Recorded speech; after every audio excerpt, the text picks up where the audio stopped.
Thank you, Jenny. Leading up to tonight and thinking about the resurgence of the shul, I was thinking about how Kingsway is different and what has allowed the shul to prosper in recent times. The best analogy to describe it is, when you go away for Shabbos and you take a suit, a dress, a tie, a shirt, and you take just another one just in case? Well, the shul kind of runs in the same way. If you think about it, we have a beautiful shul upstairs, but we have another one just to my right, just in case. We have a wonderful rabbi. We have two wonderful rabbis, two amazing presidents. Three presidents? Three rabbis, sorry. Stealing my joke. We have 2 minyanim for Shabbos in the week, 2 screens in the foyer, 2 doors in the front, and 2 doors in the back of the shul. We have 2 menorahs by the Aron, 2 wash stations for Brechas Kohanim, 2 people to do Pesicha. We even have 2 kiddush clubs. This is the shul of 2. As a side note, we do have 3 gaboim, just saying. And I think there's a theory for that. It's a kind of just in case. Because shul without a rabbi, a president, a hall, 2 people for Pesicha, or a kiddush club. No. A shul without a gabbai, on the other hand, that's my theory. But on a serious note, the symbolism of 2 underlines the strength of the shul. We have discovered the recipe. Things are done better in pairs. Jeff always likes to say, people ask him in the street all the time, 2 vice presidents? Thank you for that. It's a late breaking news, fake news, real news. We have 2 vice presidents. Thank you, it's.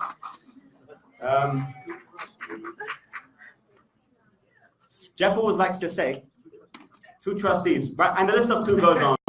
Basically, everybody's bolstering my point. Jeff likes to say that people always continuously ask him in the street, hey, Jeff, I heard you're down at Kingsway, or you're president at Kingsway, and you have 2 rabbis. How's that working out? The answer is simple yet profound. When you have 2 forces, 2 rabbis working together for the betterment of the kahal, then it works, and it works very well. When a shul has 2 presidents working in tandem, making sure the wheels of the shul are turning, then you get a result that's far more successful than 2 people working independently of one another. When you have a chairman of the board and a vice chairman of the board working with the lay leadership to make sure that the shul's needs are met, that's the recipe for success. As Yiz told me when I became Gabbai, at Kingsway we check our egos at the door. I said, which one, the back or the front? But seriously, it's this unity and the common goals that are the core of the shul's success. Other shuls in the area, please take note. Tonight, we celebrate 2 people that embody this very midah. As husband and wife, as rabbi and rebbitzin, as parents, as leaders and role models. Our guests of honor tonight, the very talented power couple, Rabbi Dr. Mordechai and Meir Shiffman, have shown us that working together has made the ultimate success they are. Please focus your attention right now on the screen as we have a video presentation to honor the Shiffmans. Followed Rabbi.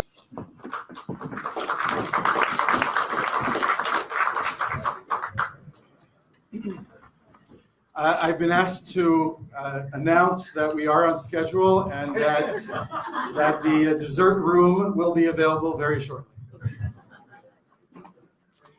Most people come to a dinner, especially when they're guests of honor at a dinner. And the assumption is you're going to hear wonderful things about the guest of honor. But let's face it, how much do you really remember of all the dinners that you've been to, the things that have been said about the guests of honor? So instead of talking about the successes of Rabbi Mordechai Shiffman, I would like to talk about his greatest failure. And this I think you'll remember. When Rabbi Shiffman was initially hired him as an intern rabbi at the shul, at the end of his intern experience, he was looking for a position, and the job market was rather thin at the time. And Rabbi Shiffman approached me and said, what do you think about my becoming the assistant rabbi here? And you don't have to pay me anything extra. So I said, that's a great negotiation. But that's not his biggest failure. We're going to get to that. So I had been an assistant rabbi myself, but I never had an assistant rabbi work with me. And so I consulted with other senior rabbis about the advent of having an assistant rabbi and what it means and any potential pitfalls and what to expect and things of that nature. So one rabbi told me the following story. When interviewing, the rabbi said to him the following: I don't know why you want this job. If you fail, the Balabatim will not be happy. And if you succeed, I won't be happy. So I sort of got the point of that. And I've always attempted, I think, to be a genuine, authentic person. And I told Rabbi Shiffman this story. And I told him, I said, you have, you, this, that, it's all nice. I gave him one instruction, one simple directive. And that was, don't outshine the rabbi. And in this regard, he has been a miserable failure.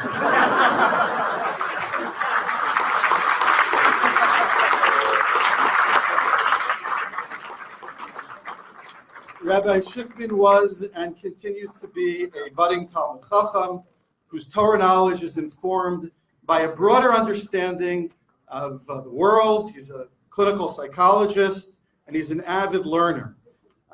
He's a more sophisticated thinker as a consequence. He's a more sensitive halachic decisor as a consequence. He's a more nuanced student of Torah and a deeper human being. And this is abundantly clear, I think we all see from his choice and his explication of various Torah thoughts on the Parsha on Thursday nights. Mishmar, everyone's invited, 9 o'clock Thursday nights. Rabbi Shiffman speaks on the Parsha, and it's always something interesting and unique and a different approach. And his choice of what he chooses and the individuals, the rabbis that he brings in, are always interesting and not necessarily run-of-the-mill. And it's equally evident by the response he receives from his loyal Pirkei Avos Shir students on Sunday mornings.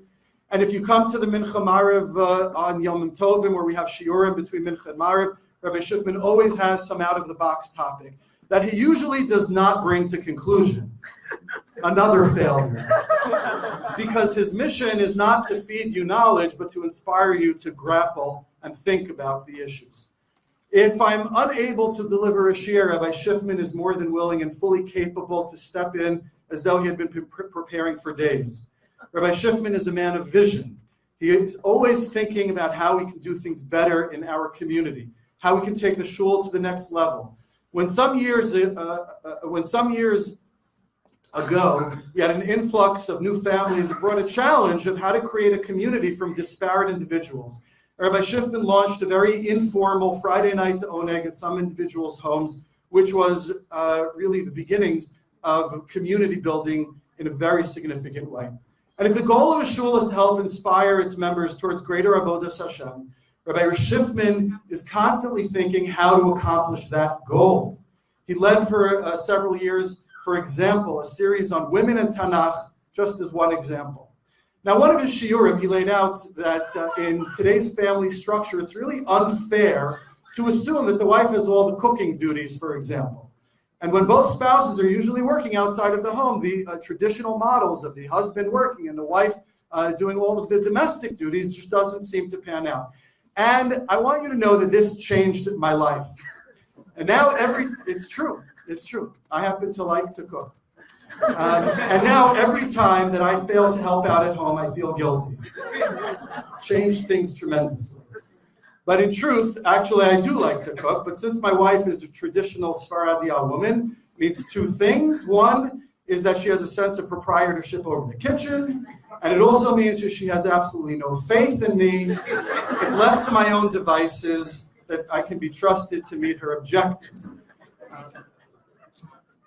But Rabbi Shiffman also led our Global Chesed Initiative, which in my opinion, the crown jewel of which is the mitzvah clowning, which we do once a year. We attempted to launch this, I think, 3 years ago, or 4 years ago. In the first year, we had 3 people sign up, and we had to cancel it. And we said, oh, technical issues. But in fact, only 3 people had signed up. So we tried one more year. So I guess it was 3 years ago. We tried one more year. And the second year, about 10 people, 12 people came. And this past year, on our mitzvah planning day, I think we had over 30. Is that right, Rabbi Shiffman? We had over. First year was just us, 2 families. Yeah, it was just Rabbi Shiffman and myself the first year. And I think I canceled. But when a family has the blessing of a new child, it is Rabbi Shiffman who makes sure that if they desire, the family is provided meals from other families in Kingsway who are cooking and providing for them as mother recuperates and gets her bearings. Rabbi Shiffman never loses the trees for the forest. Not just a big picture person, 400 people in shul. No, he's concerned about every single individual who walks through our doors, offering sage counsel to many who seek him out. And I won't offer examples, even without names, lest I inadvertently embarrass someone. Rabbi Shiffman is unafraid to try new things, where I am. Not so much because I don't want to try new things, but I only like to try things that I think are going to actually succeed. And Rabbi Shiffman says, try it. If the worst comes to worst, it'll fail. And more often than not, it succeeds. Rabbi Shiffman is humble. He gets down on the floor with the kids, like Shlomo Akoka mentioned on Simchas Torah and many other times, as you saw in the video. And or he'll go to Amazing Savings to pick up something for a program when nobody else is available, because it's not about, for him, a position or what's bakavadik, or it needs to get done, and it has to get done. He'll make sure that it's done one way or the other. Rabbi Shiffman is an active father, an active husband, and an active homemaker, sharing in the domestic duties. Yet he seems to me to be one of the few people I know who can actually cram 25 hours into a 24-hour day. Rabbi Shiffman has guided and created most, if not all, of our shul's marketing material and website development over the last several years. And it is true that as a team, it is primarily Rabbi Shiffman whose impact we directly feel at Kingsway. After all, Meira has a career. She's a very accomplished business professional. But it is no cliche, although it might sound as such, to say that in addition to Meira's direct impact, hosting families, offering Divrei Torah, leading the women's singing group, creating friendships, and cementing many members' desire and commitment to be part of the community, being a force that attracts and binds our families to the shul. She is also a full partner in Rabbi Shiffman's work. It would be impossible for him to spend as much time as he does at Kingsway and on Kingsway without Meira's complete and full support. When I brought Rabbi Shiffman as a rabbinic intern, he had all the rabbinic qualifications, checkbox, check, but he had 2 qualities that stood out for me. One, as you saw, he is an Eagle Scout, and he had an interest in psychology. So he had the Talmud Chacham piece, he had the psychology piece, and the Eagle Scout. The intellect, the emotion, and the skills to bring concept into reality, which he does in spades. And oh, by the way, he also runs our youth program. Rabbi Shiffman's shiurim, in one of Rabbi Shiffman's shiurim, he mentioned a sfas emes. The Gemara says Rabbi Yochanan ben Zakkai had a Talmud, Rabbi Yossi, who he called a chassid. He called his Talmud a chassid. And his Talmud, Rabbi Yossi, states the following: You should be exceedingly careful about other people's properties. Be respectful. Study Pirkei Avos. Make every moment spiritual, meaningful experience. And in that, as Sfas says, means to say brachos, to make every moment a spiritual moment. And Rabbi Shiffman models this for us in so many ways. He's exceedingly careful about other people. He's sensitive, he's kind, he's compassionate. He tries to make for himself and for all of us every moment into a spiritual, meaningful moment. And of course, he teaches Pirkei Avos every Sunday morning, 9:15. I am grateful every day how Rabbi Shiffman has failed to meet my one objective that I set for him. Don't outshine the rabbi. And in doing so, he has made the Balabatim here very happy, and he has made me very happy as well. Rabbi Shiffman challenges me to be a better rabbi. Rabbi and Meira Shiffman together make us a better, more profound, more inspired, more knowledgeable, more thoughtful, more sensitive kahila. He is the whole package. Rabbi Yoel Gold tells the following story. It's an amazing, amazing story. There's a camp, summer camp in Israel called Machanayim. Anybody here has heard of it? And a fellow was a division head at the camp. His name is Eliyav Friedman. And at the beginning of the camp, he was giving an impassioned speech to the counselors before this camper showed up. He said, keep a keen eye out for any kid who feels alone. And he was really very powerfully making this point.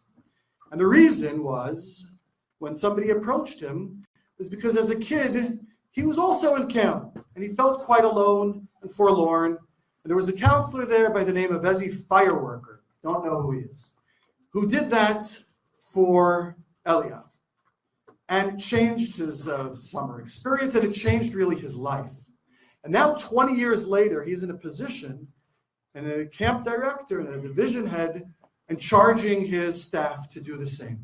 The camp director, Rabbi Goldstein, different Rabbi Goldstein, was so moved by this, he decided to track down this fellow, Ezi Fireworker, to see if he knew how much of an impact he had made on a kid 20 years earlier that is now doing what he's doing. And he found him. He called him up. He tracked him down, looked him up, and he said, do you remember Eliyav Friedman? And Fireworker said to him, the truth of the matter is I don't remember him because I really did that to everyone. He said, why? What motivated you? He said, when I was a kid, I was in camp, and I was very lonely and forlorn, and there was a guy in camp that came over to me and made me feel comfortable and made me feel wanted and took me out of my feelings of loneliness. And he said, oh, well, who was that? I'm going to call him up now. He said, his name is Rabbi Shmuel Kamenetsky. He says, you mean Rabbi Shmuel Kamenetsky, Rosh Yeshiva in Philadelphia? I said, yes, he was a guest in the camp. And he had that impact on me. There is no doubt the ripple effects that we have on people when we know it, when we don't know it, directly, indirectly, sometimes for good, sometimes for ill. But there's no doubt in my mind that sitting here tonight and represented here tonight are individuals who 20 years hence will say my life changed because of Rabbi Mordechai and Meira Shiffman. And I, for one, can count myself amongst that group.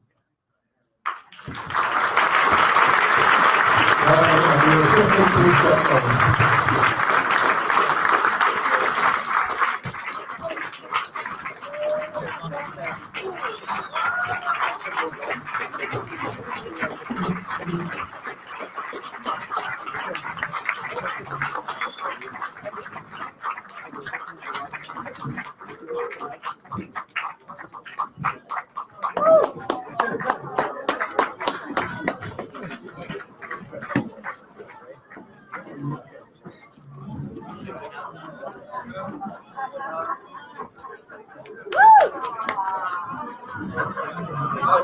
Welcome.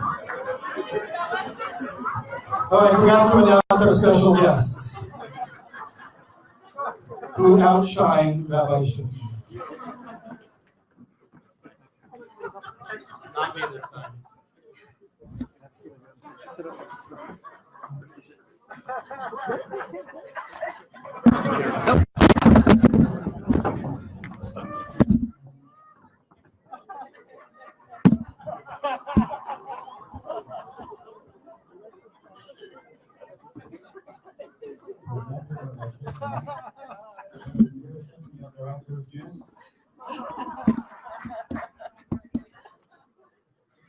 Get pictures.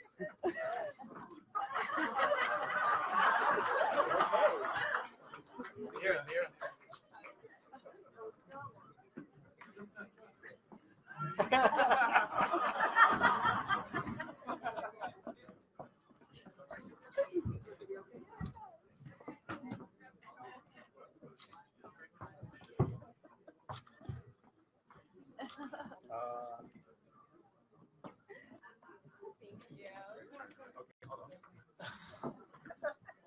Not for the fun.